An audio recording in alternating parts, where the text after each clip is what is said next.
Hello everyone, কেমন আছেন সবাই? আশা করি সবাই ভালো আছেন। এই যে অনেকগুলো কালারের কাপড়, গজ কাপড় দেখতে পাচ্ছেন। তো আপনারা কি ভাবছেন, আমি কি ব্যবসা শুরু করে দিব এরকম?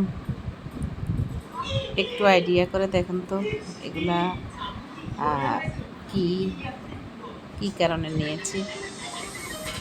না, আসলে আমি না বললে আপনারা সেটা ধারণা করতে পারবেন না। আসলে এগুলো হচ্ছে সবগুলো ব্লাউজের পিস এবং একসাথেই সবগুলো নিয়ে নিয়েছি। অর্থাৎ এখানে 14টা ব্লাউজের পিস আছে এবং দুটো পেটিকোটের পিস আছে। আসলে এগুলো আমার না, এগুলো আমার ভাইয়ের বোর।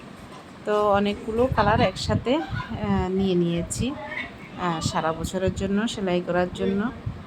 আর আরও দুটা মেক্সির কাপড় নিয়েছি। কাপড়গুলো খুবই সুন্দর। এই যে দুটো কাপড় নিয়েছি মেক্সির জন্য। তো কালারগুলো কেমন হয়েছে অবশ্যই জানাবেন এবং ভিডিওটি দেখার জন্য আপনাদের সবাইকে ধন্যবাদ জানাচ্ছি এবং লাইক কমেন্ট করে পাশে থাকবেন। ধন্যবাদ সবাইকে।